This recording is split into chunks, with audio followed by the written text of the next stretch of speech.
The sun's gone in and starts to light. 'Cause I love her and she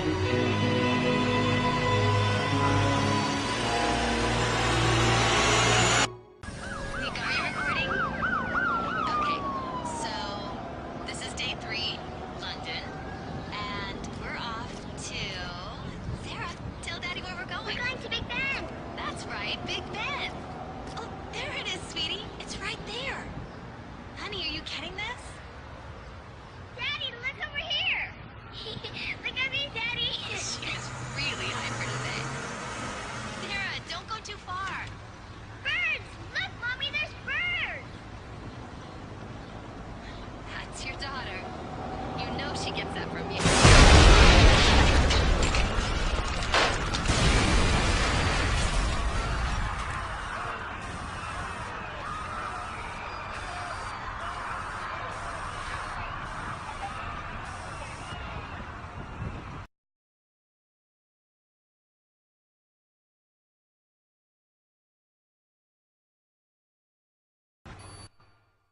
At 6:22 Greenwich Mean Time, chemical attacks were triggered across Europe. I repeat, Downing Street is within a...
With the collapse of the oil embargo to force Iran into a confrontation over the Straits of Hormuz, the US and Israel are looking for another way to get the long-sought war with Iran started, and more to the point, need to make it look like Iran is starting hostilities in order to make it politically and more difficult for Russia and China to support Iran.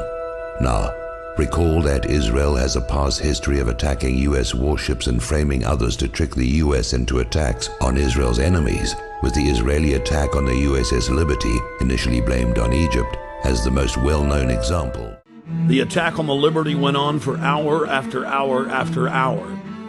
During the entire attack, the USS Liberty continually called the Sixth Fleet that was nearby, begging for air support or rescue. 2 aircraft carriers in the Med responded by launching fighter aircraft. Unbelievably, they were recalled by the White House. Rear Admiral Geist, then commanding the carriers in the Sixth Fleet, called Washington personally to confirm the recall order. Secretary of Defense McNamara came on the line, and then President Johnson himself told Geist, "I want that goddamn ship going to the bottom. No help. Recall the wings." Imagine being Admiral Geist begging the president to allow you to defend an American ship that's under attack, and being told by him that he wants the ship going to the bottom. So here we have the USS Enterprise, the oldest carrier in the fleet, on her last legs, scheduled to be decommissioned next year. Her name is well known in part because of the Star Trek TV series. Decommissioning a nuclear aircraft carrier is a very expensive process. USS Enterprise is powered by 8 nuclear reactors, all of which must be disposed of as nuclear waste material along with all the associated machinery. The US Navy would save a great deal of money, more than the scrap worth of the steel, if USS Enterprise were to be sunk in the Persian Gulf, where the radioactive mess is someone else's problem to deal with. So why send an ancient warship at the end of a useful life into harm's way? The same reason Franklin Roosevelt moved a bunch of obsolete warships from San Diego to Pearl Harbor, while their newer carriers and warships were well away from Hawaii on December the 7th, 1941. Israel has 3 Dolphin submarines, given to her by Germany. They have been seen transiting the Suez Canal in the past and could well be operating in the Gulf of Oman, even the Persian Gulf by now, lying in wait for a used-up and obsolete warship, more useful as a sacrificial lamb than an actual weapon, a ship with American sailors to be attacked as Israel attacked the USS Liberty, then to be blamed on the designated target, Iran, by a compliant media.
My daughter sees in you is a great mystery to me.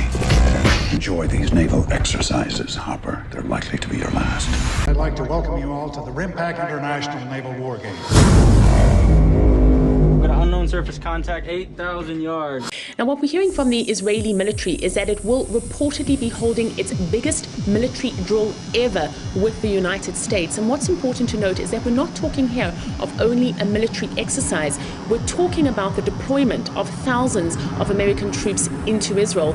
What we're hearing from both sides is that they will be testing various missile systems against rockets and against missiles. What we're hearing, though, from the Iranian officials is that they believe that this is the latest and most blatant sign that Israel is planning to attack Iran and attack it sometime soon. Is this some kind of exercise? Probably. They've created a barrier. My radar's totally down. They can't seem to penetrate it. They've created a barrier. My radar's totally down. They can't seem to penetrate it. Now, this strait is critical because it's the only sea passage to the open ocean for exporting oil. Over 15 million barrels of oil passes through here every day. That's about a third of the world's oil shipments by sea. Iranian media says the country's senior official has already said that Tehran could definitely close the vital oil transit route in the Strait of Hormuz because of the oil embargo. Today we're seeing stories: another American warship, a French warship, a British naval destroyer, all of them now heading into the Strait of Hormuz. If Iran goes ahead with the threat to shut down the waterway, what's next? If it were to go ahead with that threat, I think that military, some sort of military strike would have to be in order. That would be too much of a provocation to go unnoticed. Inside. What are your orders? We're going in. We're looking at a global extinction event. Stars.